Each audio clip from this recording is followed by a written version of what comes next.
Da-da. Top of the morning to you. I'm here, believe it or not, hiding out behind this shot at the desk here. Top of the morning to you. Pat Brooks, I see you're on the show. Good morning to you. I'm going to probably say it again, but I'm going to say it right now. And Pat, I got to tell you, you sent me a great little card, and you sent me this Sharpie pen.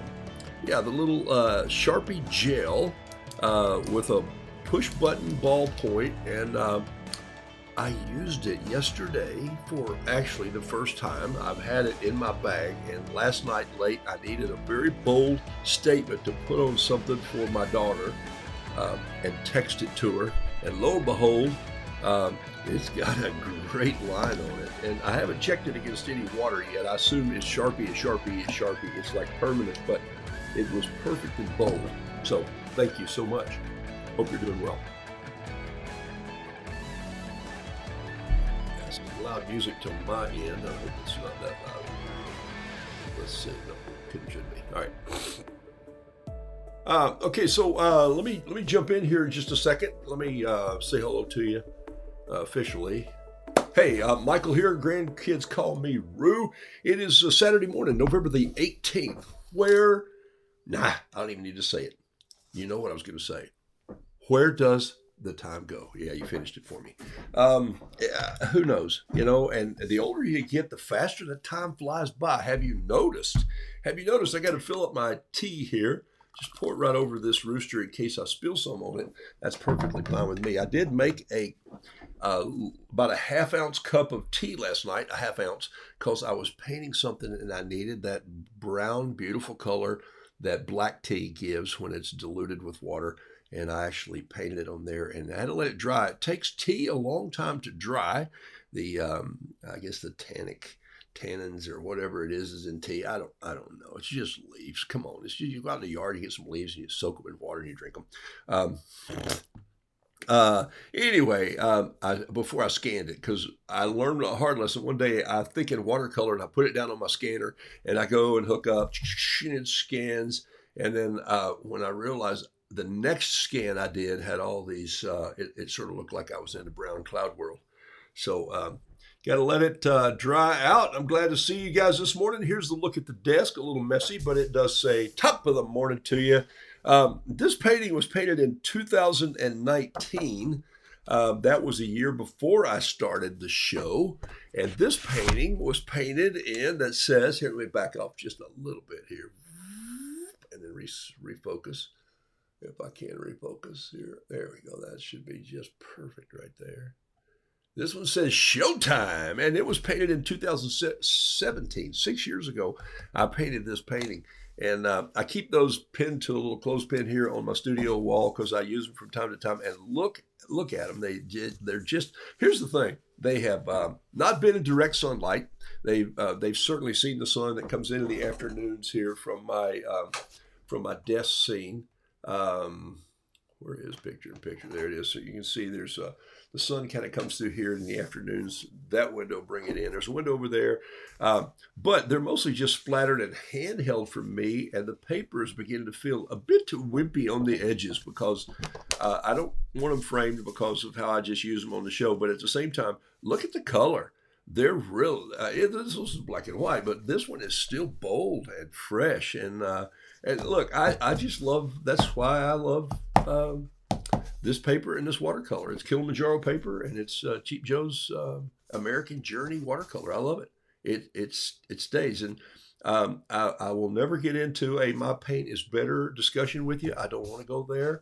And I don't want you to go there with other people that you're helping learn to paint, or even your kids or grandkids. Just say, find something that you love that meets your style. Find something that you stay close to and that you get used to. Learn its viscosity, learn its elasticity, and all those other sippity words that you need to learn when you're doing paint, and go, I'm staying with this. That's part of the consistency. Oh, there's another consistency of getting used to watercolor and being repetitive over and over and over and over till you build up muscle memory. All right, so All right.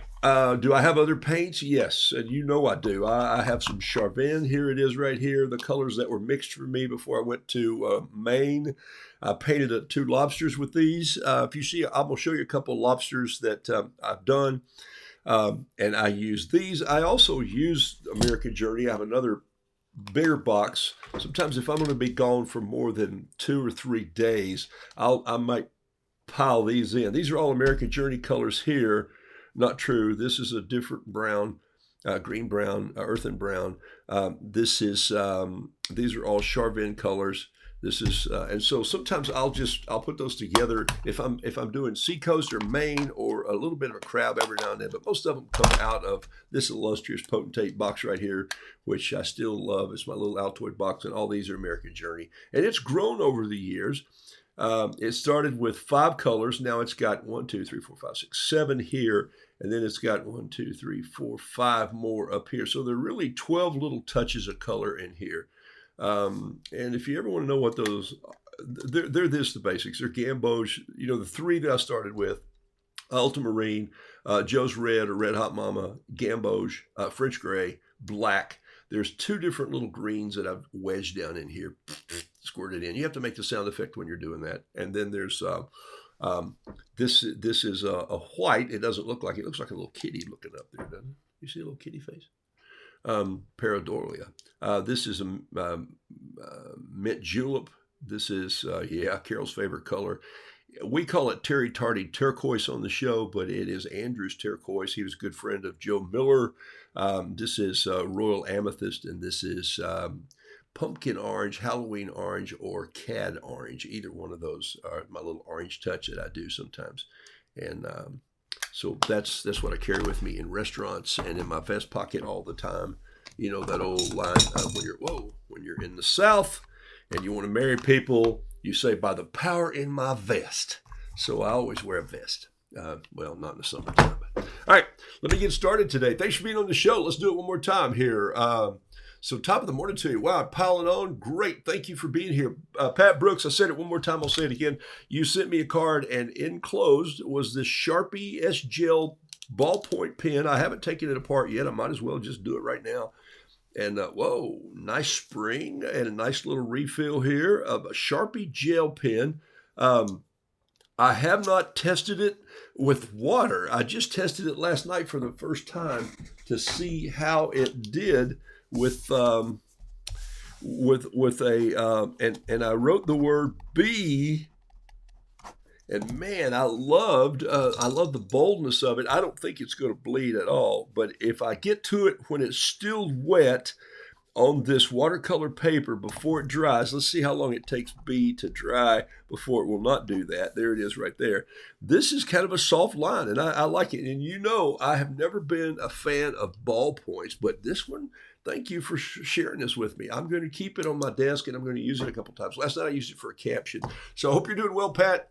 Blessings to you. Karen Binder, Bender, Cinder, thank you for being here. Beverly Schmidt, good morning to all. Laura Abbott, blessings to you from up in Ohio.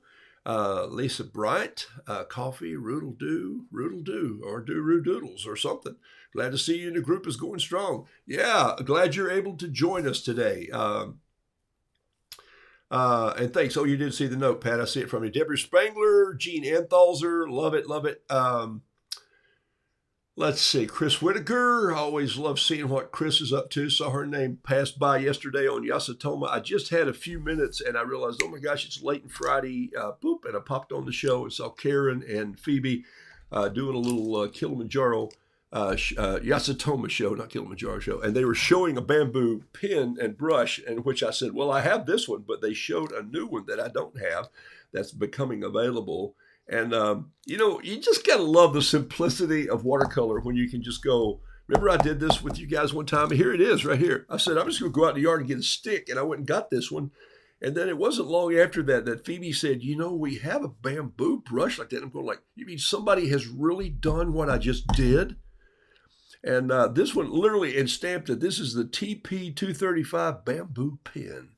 And I love to just put black ink, Sumi ink, in a jar or in a little dipper well and paint with that. So, all right. So let me see if this is, let me see what's happening here. If this is, yeah, see, it's already in just a matter of that a minute and a quarter there, you can see what happened. I'm going to see what this does. So it'll be a new pen that I'll learn, and I'll keep it on the desk here and make it work. All right. Gene Anthalzer, I think I said hi. Jason Nicholas, always good to have you on the show, my dear friend. Jennifer Yitz, love it, love it, love it. Denise Albright, all the way from Saturday morning in sometimes sunny California. And you guys are springing back and forth and having a conversation, so I'm trying to catch names. Pat Lightbody, JJ Dask, thanks for being on the show. Teresa Emmerich. Denise, I just said Denise Albright. You all write so fast that I don't even know. Chip Fur, morning to you all. Need to learn how to paint a parakeet. There's an inside joke there by my friend who is a reader, studier, changing gears. Some of you know Chip Fur on this show as a guy who in the last few years of our lives, Chip and I have known each other for many years now. I consider him a brother, and I consider him a brother in many, many ways. So that's enough said about that. He's a reader. He's a doodler in paint and watercolor. He's a busy bee in his painting style. He'll go all over the place, and I love it. He's a purveyor of fine food and a maker of so. He and his wife, Cheery. And yeah, not Cherry, but Cheery. Is that a great name? And I'm painting a bee that has that name in it today. But he's going in a deep dive now of some study. The coffee bean business is being sold out, and it's time for him to change gears. And so, a lot of that money went to some very heavy ministry causes like trafficking and helping people and move this country. And so they're shifting gears a little bit, and it's a fun dig of what we're going into. So, Chip, good morning to you, buddy. I talk to Chip several times a week, and the parakeet's an inside joke. I won't tell you now, but I will. Jason uses those pens. Virginia Man, Laura Logan, thanks for being on. Okay, Linda Cook Van Landenham. If Linda, I love your name, but if I had your name in the first grade, I would have never gotten to the second grade because I could have never put that many letters on the top of my big lined paper with my big giant pencil. All right, so here we go. I like this. This is great. So my second use of that pen. Hey, a couple questions right off the top, and I'm going to paint something. And I started a little bee this morning, and I'm going to show you what I did. I just started this little honeybee, and I started it with an 05 pen, just literally lightly scribbling with an 05. I'm going to put an eye right here, and I'm going to fill in some of that black around the eye just like that, and just leave that little white piece sticking out. And then I'm just going to come in here, and I'm going to decide this with my pen right now that I want that black. I want this one black. And I want this, just another little stripe right here, black. I might put some more yellow up in there, and this one will go black there. We'll see how it comes down to the page. So that's kind of how I do that. I've got an idea for this bee. This is one of my Christmas bees, and I'll show you what he looks like in a minute. I have all kinds of different little notebooks that I carry, about my journals. All of you have been on the show know those are Moleskine, and it's Moleskine, Moleskine or Moleskine. And I've talked to those people in person at a couple shows and show them what I do with the book. Same with Hanna Mueller. I like Moleskine. The original Moleskines were very, very thin paper. And they still make that paper. And then they did lines on the paper. And I stayed away from them for years and went, nope, I don't want it. I ordered these blue line notebooks out of, somewhere in Canada. It's the only place that makes sense on the blue line notebooks out of Canada. And they were about 8 by 8. They were a bigger book, a little heavier to carry. Not heavier, but just bulkier. And I wanted something a little smaller, but I didn't want the little short journal. I wanted something with some real estate. And then one day I discovered the Art Moleskine, and I talk about this. It's it's this label right here that you see. You see this? It says Art on it, and they're not cheap. This one is $17, and this one is of course the concertina or the Japanese album that folds out. So this is what I do my journals on. But I want to show you the other size of that. It's this, and this one doesn't fold out. This one I think has I think it has 104 pages. And this, of course, just has 48 pages, which is really just 24 folded out. But same style of paper. I never use these books to paint art in and give that art away. I use these for an inside in the house journal. And I want to show you, every now and then I'll get an email. I'll get more than one email and say, hey, I know you carry journals. What do you carry? And I also, I carry these little drawing notebooks from time to time just to do quick doodles on, like this bee. Sometimes this is natural paper. Sometimes I sell these because I like this paper and the look of the bee on this paper. And also, those are the ones that I carry in restaurants a lot of times when I don't have my other notebook with me with Kilimanjaro paper in it. A lot of thoughts going through my head, so let me solve this. This has been my journal since 2004. I think 2003, 2004, I believe. I've carried a moleskin like this. The first one was a thin one, and then I realized, oh my goodness, they make one that has art paper. And when they say art paper, it's still slick. It's probably 110 pound, 111 pound.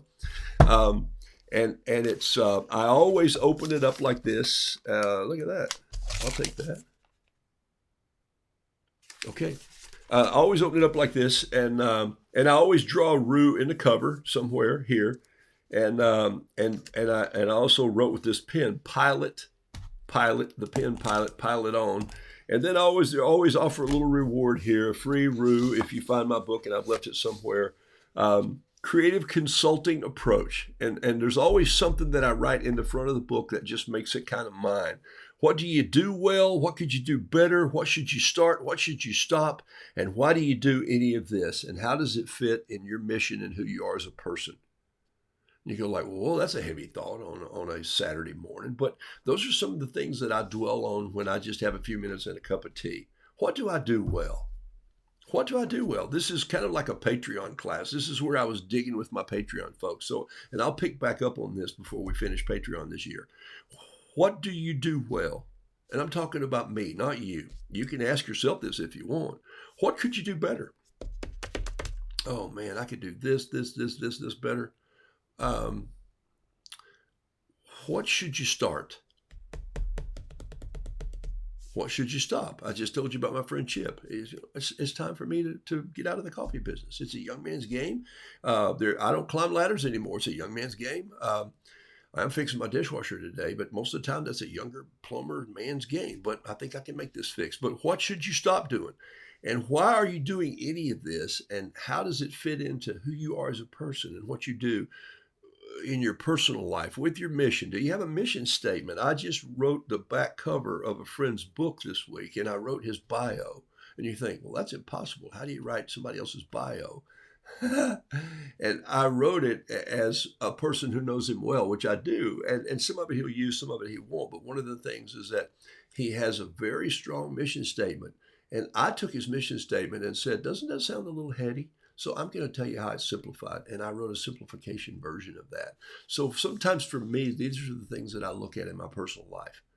What do I do well? Do I do this well? No, I could do it better. I think of 3 things I do well, and then I forget that I do them well. Or I think of things that I don't do well. What could I do better? And I'll name more things. Not to be hard on myself, but just to get through. So that's the kind of stuff I do. Okay, now, this is a little whiter paper than this, so it has a little more of a lighter natural. You can see there's a difference there. This has a little more brown tone.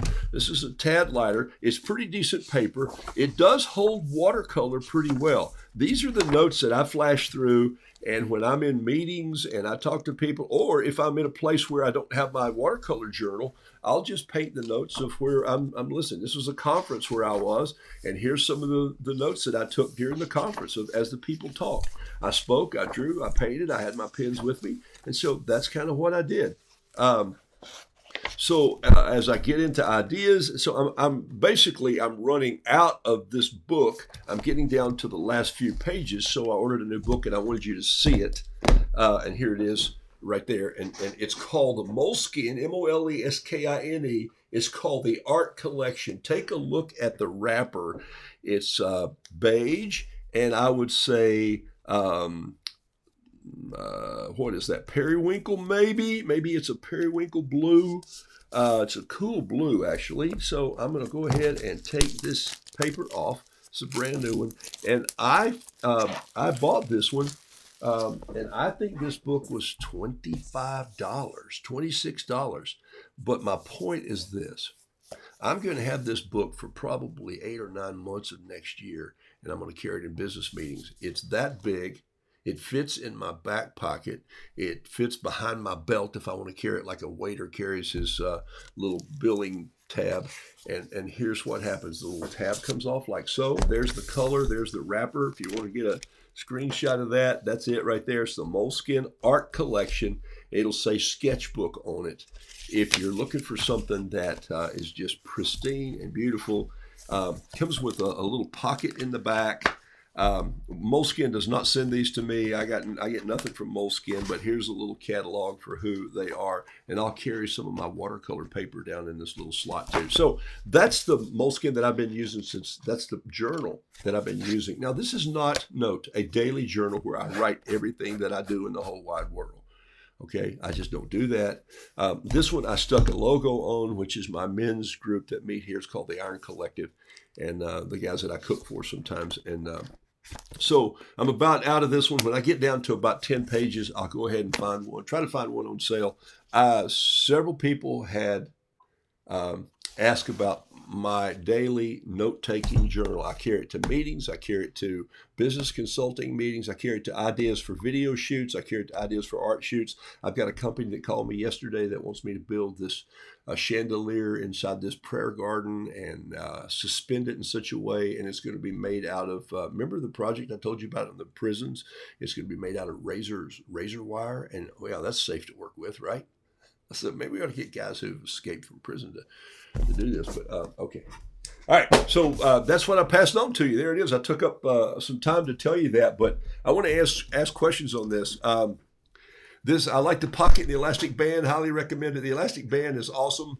So there's where I go with that. Hey, I'm painting this bee this morning, and here's why. Just because I can. The other reason is because I want him to be a part of, I think he's going to go out today in a Christmas auction. He's one of my Christmas paintings, and I'm going to grab that brush, this brush, and maybe that brush. And these are, and I might grab this old nylon. I think I'm going to grab this brush right here too. Yeah, there we go.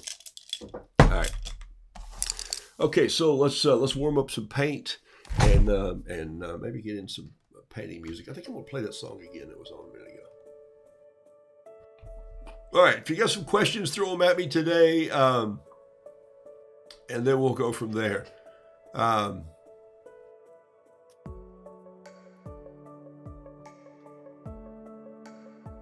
Yes, they're very durable. All right, perfect. All right, so just little ideas. That's what this show's for, to say, hey, I learned this week. Let me pass it on. By the way, those of you who are with me in the grit auction, thank you very much. And you'll be happy to know that I sent to heifer.org. Your gift was given to them too. Some of you sent me a little extra for a gift, so we tagged it all on to the portion that I took out. We sent them 4 flocks of chickens and 3 or 4 groups of bees, and also some food baskets. I think 2 or 3 of those. And so how fun is that? Maybe 4 of those baskets. And so those went through, and so they're already into the organization, and they will be getting that soon, certainly in the next week or so from this organization, or maybe they have to wait until the spring for, well, it depends on where they are, not necessarily if they're in a country that needs, that's warm enough to raise bees and keep bees moving right now. So that's really kind of fun. I love it. So that's kind of where that went. I wanted to follow up on that because it was fun to move some grits off of my counter and for you to collect some of those and also to help some other people. So that's what I did with that. All right, here we go. Now, remember, I marked these, so I'm just going to go in here and just put a little water in there where I did that. Let me see if I can enlarge this bee some as I'm painting it here. Let's get just a little bit larger.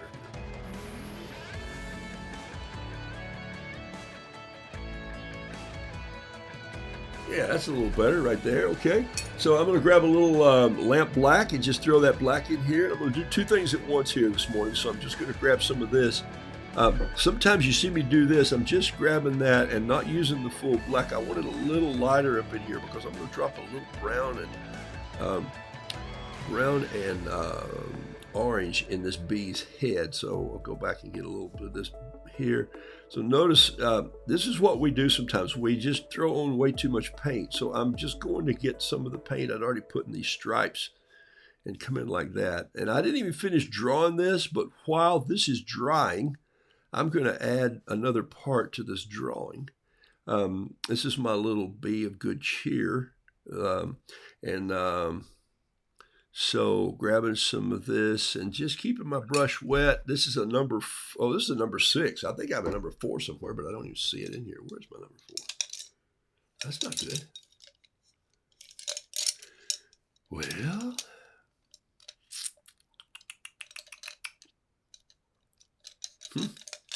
all right, well, it's over here somewhere. I have misplaced it, but I'll find it. This number 6 works great. It's a great brush. This is the Miller Pseudo Sable brush that I really do like. While that's drying a little bit, I'm just going to go right here, and I'm going to grab this 05 again, and I'm going to come in here, and I'm going to do some berries. I'm going to take this leg down here and do a couple right here, and then I'm going to do some holly leaves just like this. Yeah, look at that, huh? If you think they're hard to draw, forget it. It's just like you drew when you're in elementary school. You're going like, I can do that, for heaven's sakes. They don't even have to be perfect. They just have to start to work a little bit. If you forget, don't worry about it. Just make that an extra little leaf that goes out there. See, like I did on that one.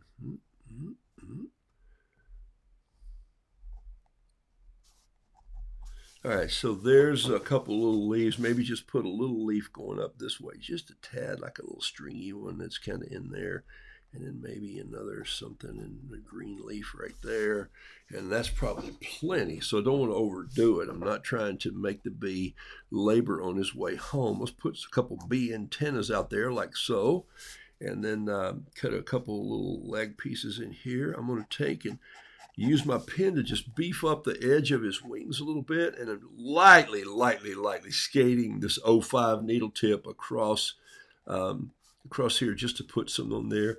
And while I was drawing this, did you see I was letting the black dry a little bit? And the purpose for that is because if I don't, when I put the yellow in there, it's going to run into it too much.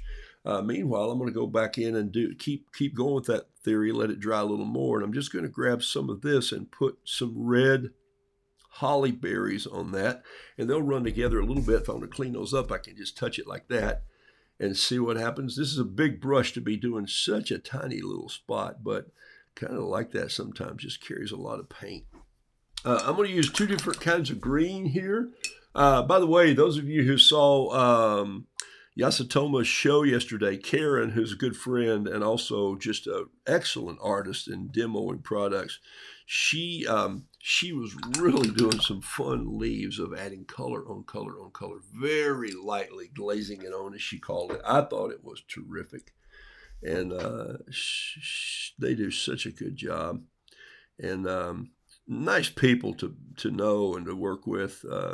When I have in the past, it's really cool. All right, so that's really all that needs. That's going to make that work, and then I'm going to let that just sit for a second. But I'm going to make this a little messier than it is. You know, I couldn't just do it without being somewhat messy. So I'm going to come in here and just bring in a little bit of yellow in here, and this bee's got a little more yellow stripe than most, and I'm going to add a little touch of yellow right up on his head like that. And while that yellow is still moist and wet, I'm going to grab a little of this pumpkin orange, and I'm going to bring it up from the bottom. Why would I do that? Well, it's because it's the shadows down there. It's a little darker, and if that's too much orange, I can come back and add a little yellow on top of it like this in a minute, or I can touch it with my paper towel, take some out, and then add in a little. Remember, you can erase watercolor in that early stages of it. I'm going to grab a little bit of just some brown, and I don't have any particular brown in mind. I'm just going to grab something that looks like it would shine a little bit right there, And then I'm going to grab a little bit of this orange, and I'm going to put some touch of the orange right there too. I like for bees to have a little bit of an orange blop on their head. Sometimes I'll even go in and get a little bit of a French gray and touch it in here just like that, just to lighten that up a little bit so that he doesn't look like he's just cartoonish black and gray. That's not how I paint my bees. I don't want them to be realistic looking, but I just have a style, and you do too. I can tell Pat's bees from Denise's bees, okay? I can see them and go, hey, I know who painted this bee. I can tell Chris Whitaker's art when I see it. I just have gotten to know some of the art, and I see your style bleed through, and I use that bleeding as a pun, as your pen and all takes here. That's a good looking bee by dingy dangies, don't you know?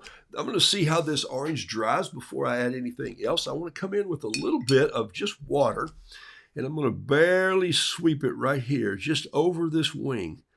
I don't like to paint the wings solid. I like them to remain transparent, but I also like it when the wings tend to have a little bit of color in them. And so off the back in that vein, I'll grab a little bit of gray. I believe that's brown.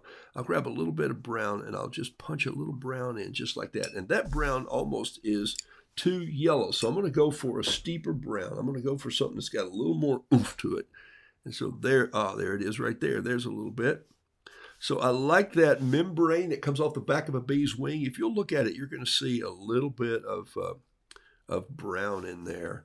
Now, I'm going to grab a little bit. Remember, I wet these wings. I'm going to grab a little bit of French gray or even a little bit of titanium buff, and I'm just going to touch this wing like this with it. Just touch it, not trying to paint it. Just touch it. See how that looks? All right. Okay, so now what I'm going to do is I'm going to grab a little bit of water, and I'm going to go in here and just wet the page just a little bit, like so. Just wetting the page. You probably can't see that because it's not shining in the light. Sorry about that. Just welcome to the studio. I can't hardly see it myself, but I think I'm putting some in there. And then I'm going to go grab a little bit of just a touch of blue, and I'm going to throw some of that blue in there, and a little darker blue right in here. I'm going to come pretty close to my bee, just right in there around that wing like that. And then I want a little shot of blue right in here between this, and just let that water that I put in there start to loosen it up a little bit. Water and then color. Remember, that's what we do, water, color. I know some of you paint watercolors like you paint acrylics. If you like that style, keep the style. My point is I just do it just a tad different sometimes. And then I'm going to put a spot right here and just a little spot right there and just let it fall out. It's a little bluer. I'm going to bring it in like this, bring it over. Just let it go. Watch this. I'm going to bring a little bit of that blue right here. I'm going to put a little bit of purple in there just to let it, and I'm going to put some water on it, and that's too much, so let's go get some of that out.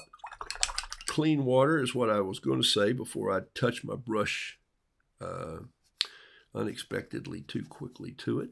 You do that sometimes when you're not paying attention. And all right, so there we go. So there's my little bee. Now I'm not done with him completely. I'm going to grab a little bit of yellow on a smaller brush. Oh, there's my little 4 right there. Hiding, weren't you? I'm going to grab this little 4, and I'm going to go get a little bit of gamboge. I think you can't see, yeah, you can see it right there. So it looks pretty orange, but it really is bright yellow. The color tinted this morning is, I'm going to grab a pencil, and I'm going to put just some yellow, a little yellow splatter in here. Why? Well, just a refraction of the sunlight. I just kind of like that. And I might grab a little bit of green and just splatter it right in amongst the holly, just right there like that. That is kind of my style of messing up a painting, because I don't want things to go out too pristine. For heaven's sakes, I wouldn't want someone to accuse me of being slick. They haven't yet, and I've lived a long time. So there's my little bee. Uh-oh. And I'm going to label him with my new Sharpie S Gel pen ballpoint, which remember, I said I didn't care for ballpoints. I didn't say I would never write with one, okay? because it's another brand, another concept, another idea. You just have to be willing to, as I'm talking to my Patreon people with, adapt in art. You have to adapt. I like this painting, by the way. All right, I'm going to put him over here for a minute and just let him dry for a second on a flat surface so that all the paint doesn't run down the hill. And I want to do one more little small painting this morning. That's a Christmas painting that I usually do every year. And someone sent me a picture of it yesterday and said, "Hey, have you done this painting in a while?" And I said, "No, it's just now Christmas." And but I'll do one. This is Kilimanjaro, 140-pound paper. Let me back off just a little here, whoop, and then come into a focus if I can with it.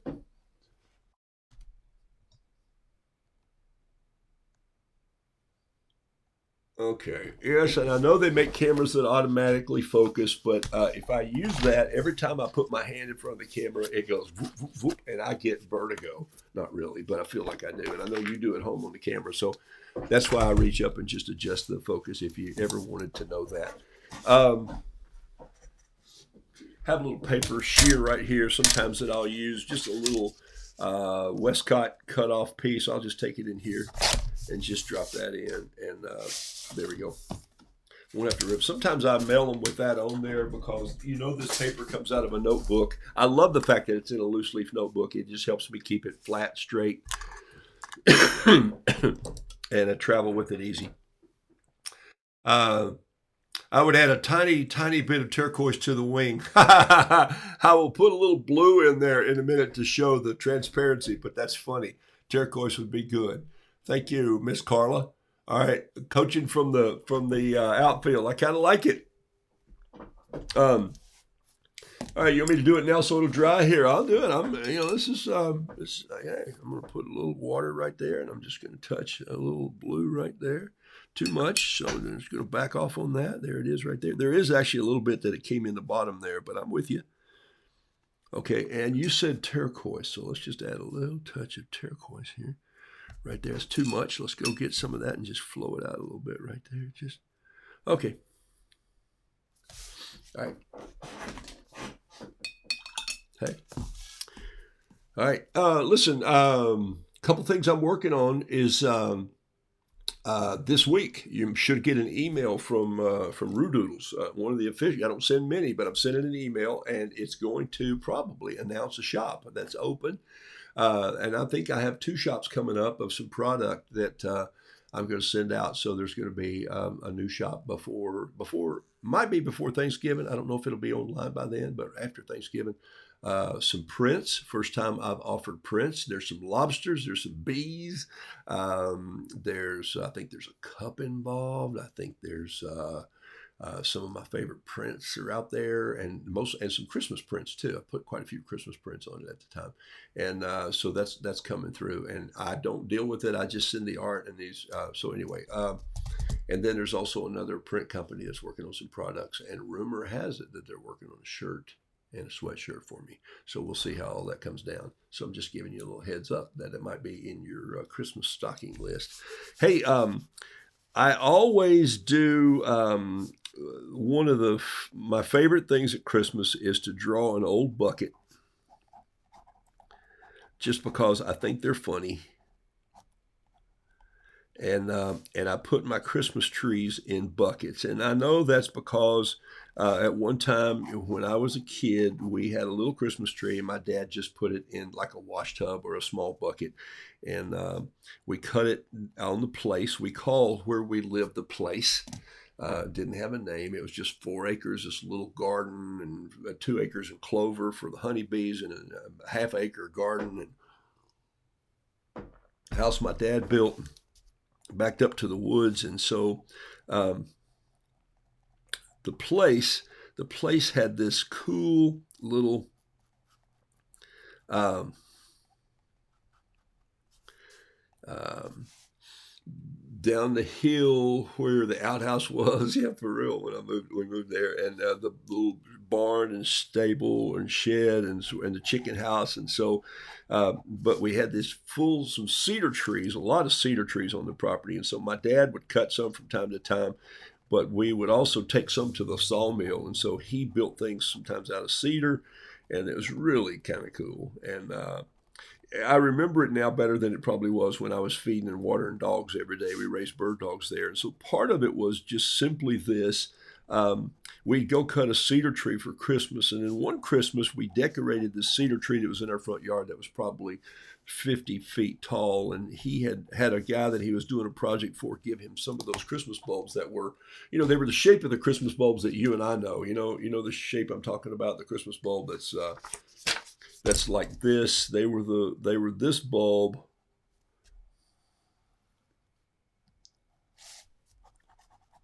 You had a big base that went down kind of like this, and then they screwed in like so. And these bulbs were so large, they were bigger than this. They had this glass, they had a twist in the glass like that, and so they were real thick. And so someone had given my dad, look at that, I just messed this up. That's what I get. Someone had given my dad an unbelievable box of those things, all wired. And so I remember as a little boy feeding him out of the box and him climbing the tree. And decorating the big tree down in front of my brother's house on the property. And so it's pretty cool. All right, so here's what I'm going to do. I'm going to do this. I'm going to do this like this, I think. I think I'm going to do it here. And then bring it over here. And like this. Yeah, I think that's what I wanted right there.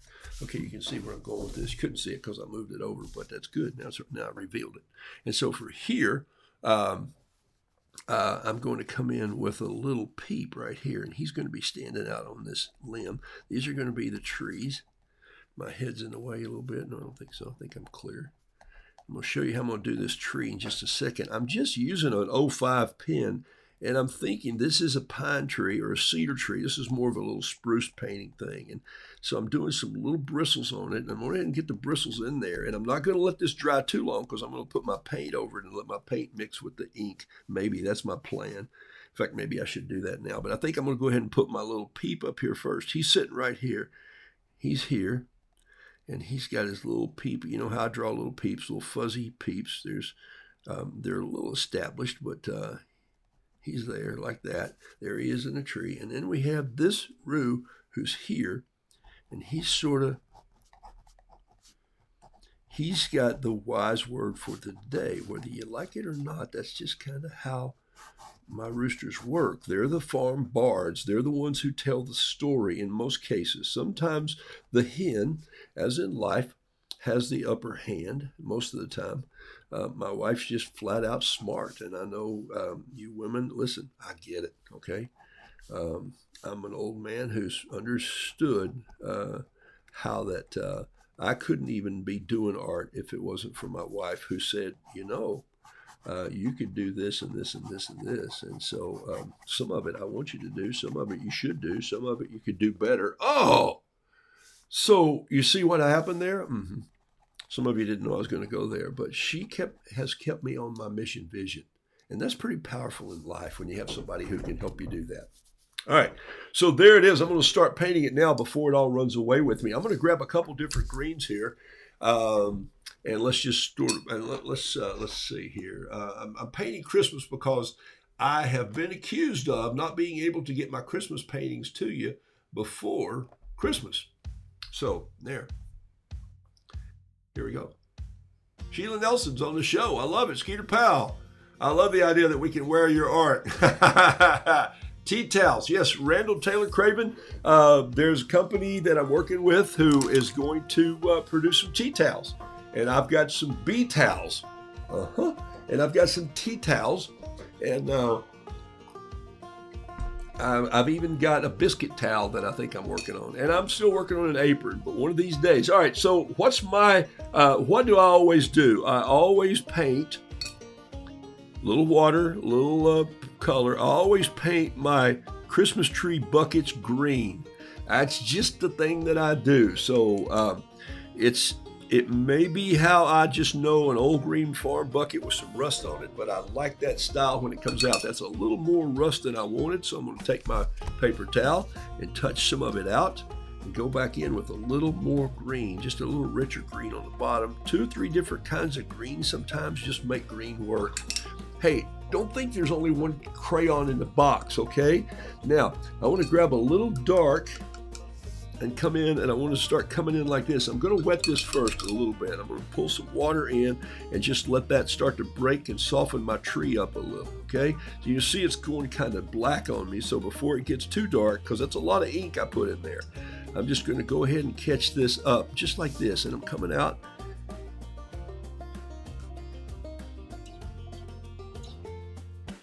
Doesn't take much to paint a Christmas tree. Don't make it look too finished and fine. Make it look like you just cut it on the farm, for heaven's sakes. You know, some limbs should just be going everywhere. I'm going to grab a little bit of this spring green and put it in to lighten up some of that. And I'm also going to go in with a little darker green, and I'm going to pop some of that. That's a more of a different tree green here. This is a different green. Now watch what I'm going to do. This will kind of blow your mind. I'm going to go with some Payne's Gray. And in here, I'm going to add just a touch of Payne's Gray or two, just to show some dark areas in the tree. Kind of like that. I like what that does. The ink can give me some of that, but I'm kind of liking the feel for this. Take a look. I'm going to grab a little of that brown, come in here, and I'm going to touch a little brown there, a little brown here, maybe a spot right there, maybe a couple little limbs right here. Just laying this little number 4 brush, basically this point, barely touching the point, and going. And I think what I want to do here is just let the end of this sort of run out like this with some sprigs on it, like he didn't even cut it off. You know how it is when you just, okay, so there. Okay, let's see, a little more of this green right here. Just grab a little touch of that. That's going to be good, I think.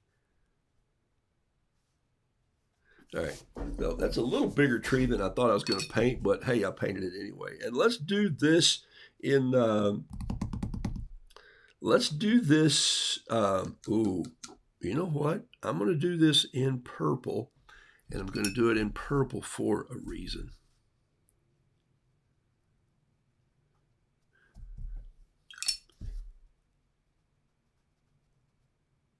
All right, what did I do? I went heavy on one side.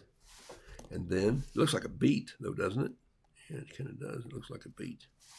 That's all right. Could be a beet. All right, let's finish this Roo up. Let's give him a little bit of a jolly red comb and some wattle. He's on the page still, right? Yeah, okay. Got him on the page still. Little painting here. I've turned this around if I want to paint it a little easier instead of pushing the brush. I like to pull the brush to me sometimes. You know, there's whole books that are written about your stroke and how you're supposed to go here and there and there. I hope those people sell lots of those books. I just, I'm not good at directions. Just give me the thing, lay it in the floor, and let me figure out how it goes together. And that's kind of how my brain works. And so I'm going to reach over there and hit that red with my brush on purpose. Why? Simply because I wanted that to drift into my yellow a little bit. I just like that. I pulled in a Pilot Metropolitan medium Pilot ink fountain pen just to give this little bit of a black touch in here. I want some blackness in this. I think it'll offset this. I don't want him to upstage the Christmas bulb. And so I just grabbed a little of that. I'm going to grab a bigger brush. I'm going to go back to that 6. And I'm just going to throw a little bit. Or did I grab the 8? No, I grabbed the 6, I think. After a while, these brushes, the other brushes I could tell you by the handles, and this one I'm still learning these brushes just to figure out which handle I really like, or which handle is which size. I should have said that a little better. All right, there are a lot of things I should have done better, right? That's part back to my mission. Okay, so there's a little blue. I like a little green in this tail of the Roo, just right in there. And I'm going to go with some French gray, clean brush, a little French gray here. Just come in here and brush it out and let it meet with that black a little bit, the ink that I put in there, and come in like that. That's pretty cool. I like that. Now I'm going to mix a little paint. You know, I always do that. A little gamboge in this pan that I keep empty here in my pad. A little bit of red, just a touch of red right here, and then a little bit of French gray. Ba-da-ba-ba. And that's going to be my color for my legs. Maybe a touch more yellow, but we'll see when I put it on there. No, I kind of like it. It's perfect, just like it is. Yeah, I like that. Okay, come in here like so. That's running into itself a little bit. So see, just take that and erase it. I'm painting wet on wet on wet. Some people don't paint this quickly, but I do. It's just how I roll, how I kind of live. I'm going to take my pen and go back in, and I'm going to close up a few little places here. Here, I'm going to put a couple. I'm going to put the eye in there like I want it. There it is. I'm just going to do a little more frayed. He's a little too nice the way he is right here. I'm going to grab this, grab some gamboge, come in and touch him.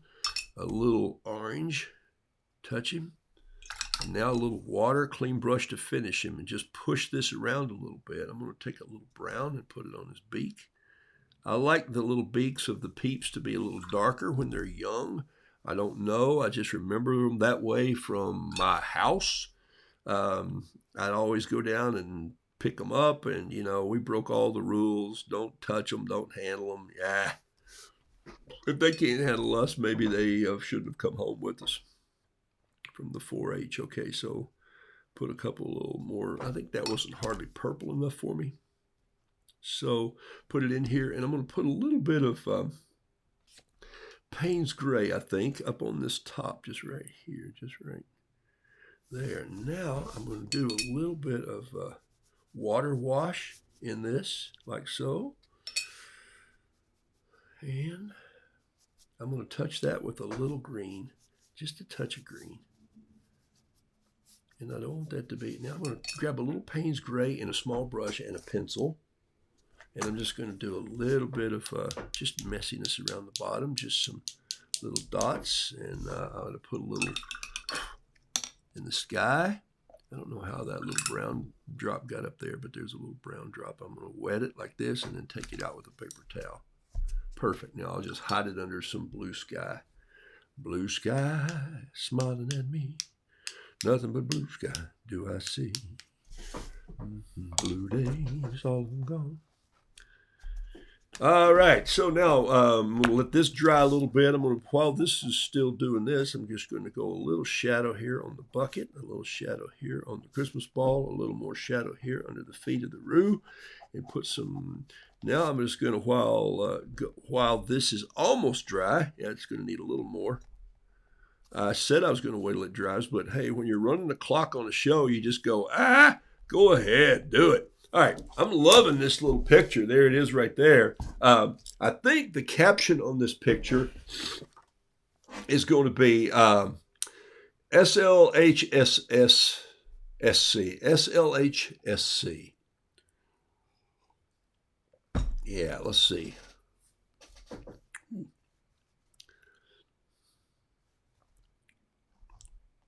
Ooh. Simple.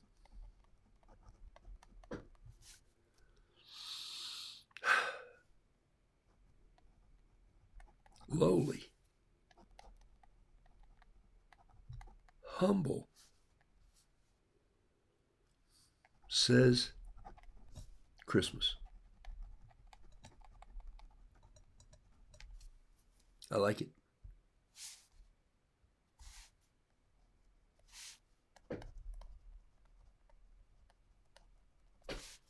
I like it a lot. I'm going to take a little touch of titanium white. Clean brush, titanium white, just a touch, just a touch. And I'm going to splatter in this tree just a little, just a tad. Okay, all right. And then I'm going to put a couple lines on the bucket like this. Little finishes that I do. You don't see me doing these very often. You see them in your artwork when you get it. Most people don't really see this artwork too clearly until it gets to them, and you go, I get lots of notes that say, oh my gosh, it's so much brighter in person. And so am I. I'm sorry, had to throw that in there. Okay, take a look at this one right here. Here it is. Let's take this new pen that Pat gave me, and let's do this. Let's do something really funky here. I need a roller tape. You got one? Where's your tape? Oh, this will work perfectly. Look at that right there.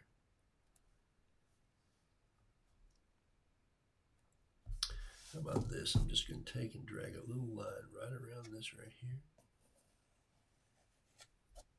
Yeah, perfect. And I'm going to write right on that line with this pen. Here it is right here. I can put my hand on this now. Be of good cheer. Okay. Be of good cheer.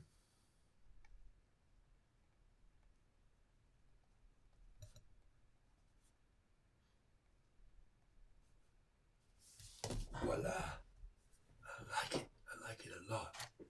Okay, so now in just a second, I will take an eraser, if I have one here. There's one in a second, and I'll get rid of this line in a second, he says. Once this pen dries, I'll make sure it's done that, okay? So what I'll probably do also is I'll do a little more white splatter on here when this paint dries a little bit more. And there's two of my paintings. So let me show you in the few minutes that I have some of the prints that are out there that some artists are taking liberties with and making into products for me. I'll show you some of those. You're going to get an email from Roodoodles that says, hey, Roodoodles has a new shop open. It'll be on Etsy. It'll be on Shopify. There'll be a couple different links, one from some friends and one from another organization that we had started before they contacted me and said, would you share some of your art? So we formulated a contract, and it's a blessing. It's a blessing. I didn't have to go chasing them. They came chasing me, and I'm not chasing, but came to me and with a great idea. And so Carol and I drove to see them. We sat down with them at the table and spent about an hour and a half just in an awesome conversation with some folks. So here's my paintings for today. Ooh, simple. Ooh, I want a comma at ooh. Ooh, simple. Lovely. Humble, says Christmas. Okay? You know, we sometimes decorate so much that we don't even know that there's a tree under there. And sometimes I remember as a kid that we made the ornaments. Carol and I's first Christmas when we were married, we made all of the ornaments. And then we decorated with those for about the next 5 years. And then our kids helped make some ornaments. And then now, of course, our tree has only two things on it, white lights and stars. And some of those lights, there's probably 100 of those lights, 200 of those lights that are made into stars. And so the stars are there. And so it's just white lights and stars. And it's been that way now for 30-something years in our marriage. And so it's really kind of fun. All right. Let's see. Thanks, Jason. Appreciate that. Let me show you some of the products that I wanted to show you here this morning. I brought the originals back. There's a whole passel of bees. There's a couple these could go onto tea towels. I'm waiting to see. There's a Hey Bub, It's Christmas lobster. Let me pull out a little bit here and get my face out of the way so you can see some of these. Let me go to a better focus point. There's one right there. I think that's close. Let me move this. And then let me get out of the way. Okay. So this says, lob that last Christmas ball up here. This one says, hey, bub, it's Christmas. Here's another Be of Good Cheer. This one's going out. This one's Let It Be Christmas.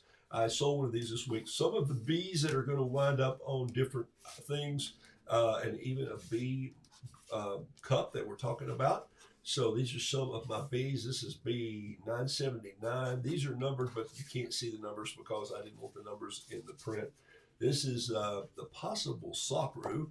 Some lobsters that are coming out. This lobster says, there's a lobster that says putting on the bisque. There's another bee. I think there's a couple more. Let me show you what's left in here. So I sent 34 pieces of art. This Christmas piece, Go Get Mom Now, went out. What I call a confetti lobster. There it is. Another lobster's, another bee. This little boy blue went out. This was a lobster that I painted in Maine and I've held on to all this time because I really loved him. This is Deck the Halls with Bees and Holly. You know that ain't right. This is Putting on the Bisque.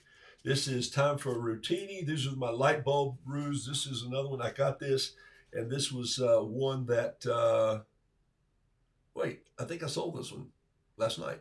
Yeah, so he goes, I did. I sold this painting last night, and I sold one like it the day before, and another one. So that's my nativity rooster. Watch over the flock by night. I may do one more of these next week as another original. Look, I'm going to keep doing originals, and so for those of you who collect originals, I love it when people have original art. I have original art in my home, but I have put out some prints. And I think there's a just for fun, we've put out a big rooster. Here's one that says, I want this one to go on a t-shirt or a sweatshirt. It says, I say, get out there and celebrate more.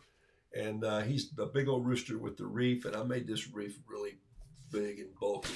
Um, so those are some of the things that you're going to see images, and you should be getting an email soon. It's just been a long, long process, and it's been something that I've held close to my chest.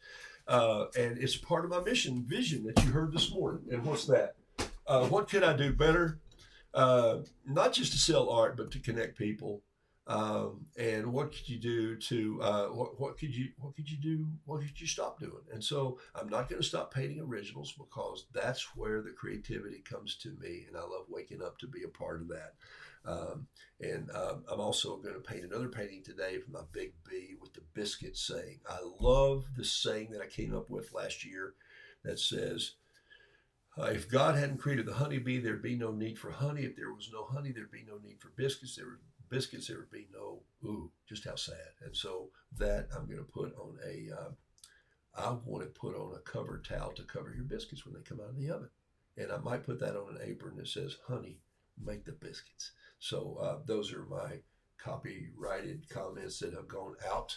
And so we'll see where those land. Anyway, that's some fun things with my work. Here's Be of Good Cheer. And here's, oh, simple, lovely, humble, says Christmas. And so, anyway, these will get scanned today. And then I'll probably post one of these today as the daily auction painting today. And all those auctions start at 8:57. Why? To prove a couple things.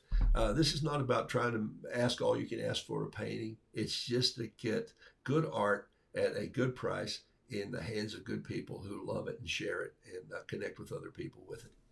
That's kind of my mission on my art. It's never been about the painting. It's always been about the people. And the people that I'm speaking to now are the blessed of the blessed. Thank you. I'm highly favored. I will not paint next Saturday. I will paint Tuesday for Good News Roo. And I'll have to look. I think I'm also painting. Yes, Patreon next week. I think I do Patreon on Tuesday. I'm going to do that, and there'll be more on this mission vision because I'm pushing that for the Patreon folks.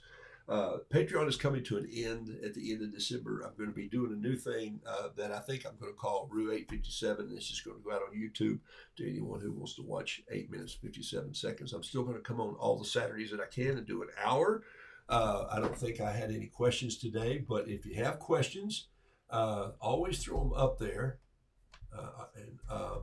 and I'll do my best to answer them for you. Any tips on how to slow down and produce quality art rather than quantity? Many of my students want to rush through their work. Yeah, Jason, that's a good question. I rush through too, but I would say every now and then you just have to say, I'm going to paint this 3 times. Think of Yo-Yo Ma. He played the minuet in G. He recorded it in fine, very illustrious potentate studios 208 times. 208 times. They say that Monet painted his garden, his pond, his lily pads. They say he painted his lily pads over 200 times, right at 200 times. He did 200 paintings of that, different light settings and all. He would work at it and work at it and work at it. And I don't think he saw the fruition of that until, well, he didn't. You know, most famous painters don't. And so my point is, I think the only way to do that is to say, and we do this, we are a little too much like a bee. We hit every flower instead of just saying, maybe I should learn to paint this flower before I go to the next flower. That's sometimes not fun. It's laborious. It's task oriented, but I learned to weld that way by running the same bead over and over and over and over. I learned to blacksmith that way by making a small hook over and over and over until I know all the movements of that hook, all the little rat tail finesses that it takes to make that hook. or this happens to be a letter opener. But my point is this little twist and this little filigree and this tiny little piece was as thick as this. I did this with a hammer. And so, it's not hammering as hard as you can. It's a lot of tap, tap, tap, tap, tap. And I think that's what artwork is. Okay. All right. I'm out of here. It's time for me to go. And blessings to you all. I'll post one of these today. Be of good cheer, or oh, simple, lovely, humble, says Christmas. And here's what this says to me. It says simple. It says Christmas can be simple. It's really about a story. That's the greatest story ever told. It's really about family.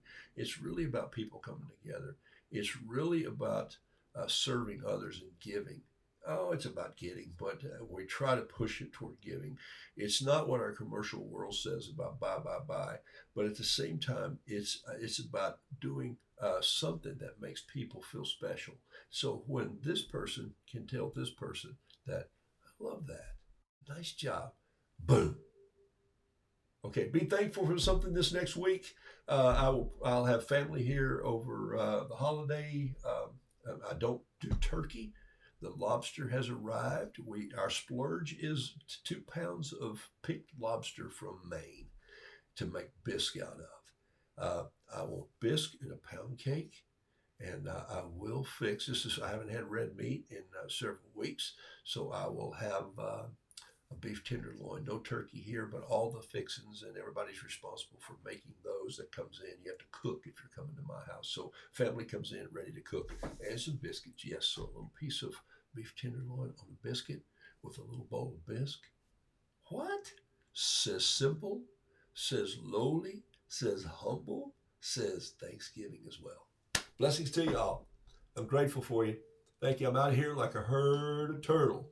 We smoke ribs. I do too some days when I want that kind of. I love them.